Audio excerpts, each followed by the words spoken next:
Hello friends, मैं हूं अभिनंदन कुमार आज़ाद और आप लोगों के लिए आज अपनी ही लिखी हुई एक उपन्यास की कहानी लाया हूं। कोरोना पैंडेमिक के कारण आप लोगों को अपने घरों में रहना पड़ रहा है, कोई नई मूवी की शूटिंग नहीं चल रही है और आप घर बैठे फ्रस्ट्रेट और बोर हो रहे हैं, तो आप लोगों के लिए लेकर आया हूँ एक जासूसी उपन्यास की कहानी।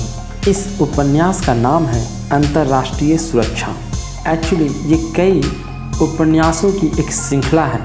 अलग अलग उपन्यासों में अंतर्राष्ट्रीय सुरक्षा परिषद इंटरनेशनल डिफेंस काउंसिल (IDC) के कारनामों को संकलित किया गया है। ये कहानियाँ पूरी तरह से काल्पनिक है और मेरे दिमाग की उपज है।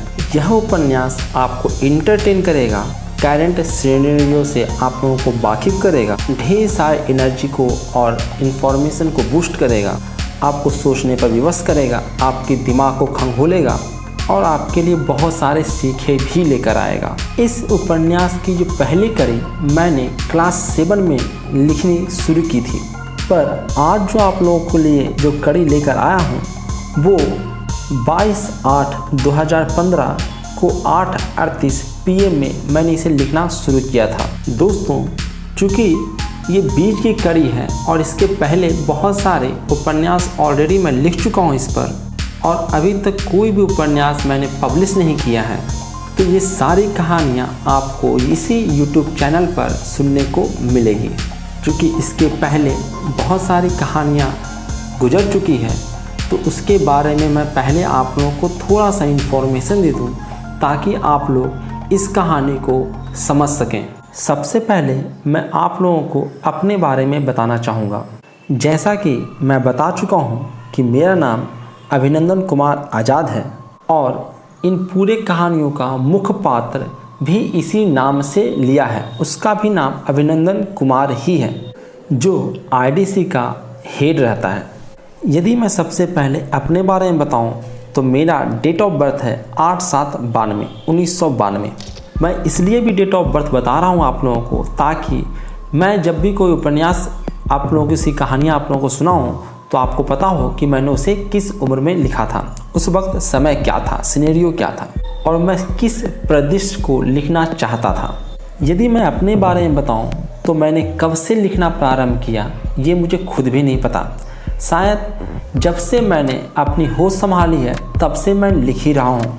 मैंने बहुत ही कम उम्र में बहुत सारी किताबें पढ़ी हैं। 5-6 तक मैंने बहुत सारे उपन्यास पढ़े थे, बहुत सारे नाट्य रूपांतरण पढ़ा था और उपन्यास पढ़ते पढ़ते मेरा भी ख्याल उपन्यास लिखने का आया, एक बड़ी कहानी लिखने का आया।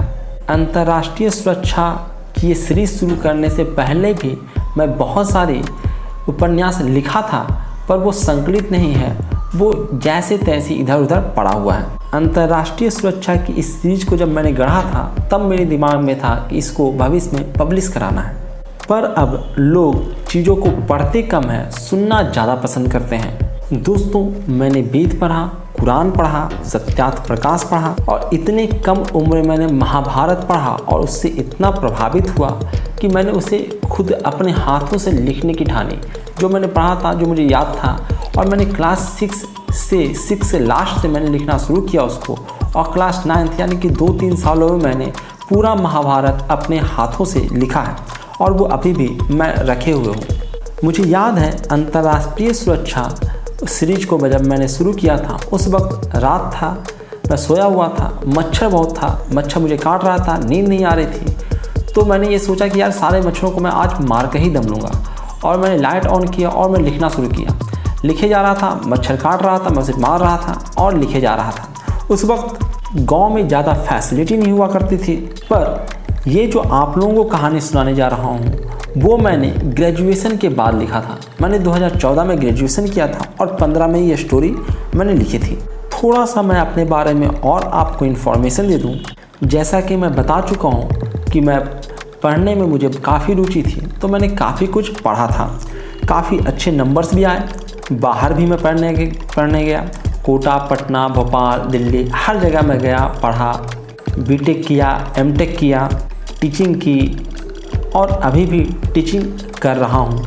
पर अब लिखने का उतना समय नहीं मिल पाता है। पर इस लॉकडाउन ने फिर से मुझे समय दिया है, तो सबसे पहले मैं चाहता हूँ कि अपनी लिखी हुई कहानियाँ को लोगों तक पहुँचाऊँ। लोग उसे पसंद करते हैं या नहीं करते हैं, इससे मैं डिसाइड करूँ कि मुझे आगे इस कहानी को कंप्लीट करना है या नहीं।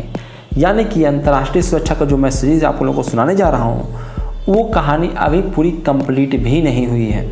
मिस इसकी एंडिंग बाकी है और एंडिंग मैं लिखने वाला हूँ, तो मैं कहानी को लिखते जाऊँगा और आगे से आप लोगों को सुनाता भी जाऊँगा। तो ये छोटा सा इन्फॉर्मेशन था मेरे बारे में। अब छोटा सा इन्फॉर्मेशन दे दूँ मैं आपको अपने इस उपन्यास की सीरीज के बारे में, ताकि आगे की कहानी आपको समझ में आए। तो अंतर्राष्ट्रीय सुरक्षा के लिए संयुक्त राष्ट्र संघ ने एक सुरक्षा परिषद का गठन किया। इसको पूरे कहानी में आईडीसी के ही नाम से हम लोग जानेंगे, ताकि आप रियल लाइफ के अंतर्राष्ट्रीय सुरक्षा परिषद से कंफ्यूज ना हो जाएं।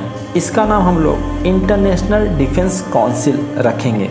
इंटरनेशनल डिफेंस काउंसिल की स्थापना संयुक्त राष्ट्र संघ के अंतर्गत हुआ था। ये पूरी दुनिया की सुरक्षा हेतु उसे इंटेलिजेंस मुहैया कराता है। इसके खुद के ऑफिसर हैं जो युद्ध के लिए या लड़ाई में या फिर किसी प्रकार के बार में खुद अकेले जाते हैं और वो उस अंजाम को करते हैं जो उन्हें कार्य दिया जाता है। ये एक प्रकार के जासूस होते हैं। इस संगठन को पूरी दुनिया की मान्यता प्राप्त है, यानी इस संगठन को कहीं भी कोई एक्शन लेना है तो वहाँ की सरकार, वहाँ की सेना उनकी मदद करती है। इसलिए इस संगठन की खुद की कोई सेना नहीं है। इस संगठन के जितने भी सदस्य हैं, जितने भी ऑफिसर हैं, वो सब के सब भारतीय हैं। उसका कारण है कि सिर्फ भारतीयों पर ही दुनिया विश्वास करती है, क्योंकि भारत का विस्तारवादी रवैया नहीं रहता। भारत एक शांति प्रिय देश है।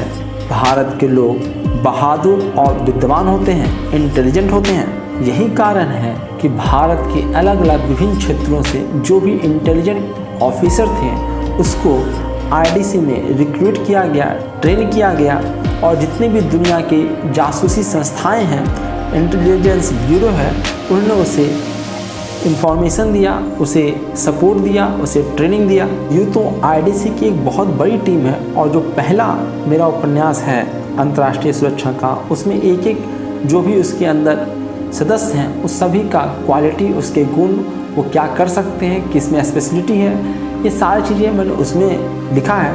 पर इसको मैं इस उपन्यास में वर्णन नहीं करने वाला, क्योंकि सारे ऑफिसर सारे उपन्यास में नहीं आते। इस कहानी में मुख्य रूप से अभिनंदन कुमार का ही रोल है, जो आईडीसी का हेड भी है। साथ ही साथ उसकी मुंहबोली बहन पूजा भी इस उपन्यास में रोल में है और मुख्य किरदार में है। इसके अलावा एस मार्को, जो आईडीसी के संस्थापक लोगों में से एक हैं, जिसको इसकी देखरेख के लिए रखा गया है, जो इनके फैसलों में तो हस्तक्षेप नहीं करते हैं, पर इसकी देखरेख करने की जिम्मेदारी संयुक्त राष्ट्र संघ ने एस मार्को को ही दे रखा है। तो ये सब वो पात्र थे जो पिछले उपन्यास से इस उपन्यास में आए हैं। इसके अलावा इस उपन्यास में कुछ नए पात्र भी आए हैं, जो आगे के उपन्यास में कंटिन्यू हो भी सकते हैं और नहीं भी। तो एक बार मैं इस कहानी में आने वाले नए पात्रों का परिचय आप लोगों को दे देता हूँ। सबसे पहली है युविका। युविका अंडरवर्ल्ड के पूर्व हेड की बेटी के रूप में कहानी में एंट्री करती है। एक रहस्यमय और खतरनाक व्यक्तित्व है इसका। अंतर्राष्ट्रीय किलर के नाम से जानी जाती है। अभिनंदन कुमार के बाद सबसे खतरनाक व्यक्तित्व इसी की मानी गई है। इस उपन्यास में दुनिया की सबसे खतरनाक महिला के रूप में इस उपन्यास में उसकी पहचान हुई है। सेकंड पे है चैडविक विकी। ये CIA के डायरेक्टर का बेटा है। पुराना जानदार और शानदार ऑफिसर है। ये एक अनुभवी CIA एजेंट भी है। गुप्त कार्यों में माहिर है, मोहक व्यक्तित्व है और एक अमेरिकी है ये। तीसरा पात्र है अंबर और रोसी। अंबर और रोसी भाई बहन हैं। रूस के लोकल गुंडे हैं ये। अपने काम में माहिर हैं, अपने औकात से ज़्यादा काबिल हैं। जब दोनों साथ हो तो आईडीसी के बड़े बड़े ऑफिसरों को भी छक्के छुड़ाया है इन्होंने, और इनके सारे कारनामे इसी उपन्यास में आए हैं, यानी इससे पहले इन लोगों का कभी इंट्रोडक्शन नहीं हुआ है। 5वां किरदार है बेन, एक और रहस्यमयी व्यक्ति, वजूद का कोई पता नहीं। एक अंग्रेज सीआई के ऑफिसर से फाइल चोरी करने का आरोप है बेन पे। इस उपन्यास में एक रहस्यमयी सेंटेंस इस्तेमाल में आया है, कुछ लाइनें इस्तेमाल में आई है, उसको भी मैं यहाँ पे आप लोगों को बता देता हूँ। ये लाइनें हैं, बच्चे को प्यार ... संघर्ष ... और अधिक संघर्ष करने के लिए डाला ... कड़वा आंसू ... अंत में तो मीठा आंसू ... और जैसे ही सुंदर और पूर्णिमा के जन्म के रूप में देख पूरा करने के लिए एक जीवन है। इन सेंटेंसों का कोई मतलब नहीं निकल रहा, क्योंकि इसके बीच के शब्द गायब हैं। जहां मैंने ... बताया वहां पे शब्द गायब हैं, और इस उपन्यास में सारा चर्चा इसी पर हुआ है। तो मिलते हैं नेक्स्ट वीडियो में, जिसमें अंतर्राष्ट्रीय सुरक्षा का ये सीरीज CIA, इस सीरीज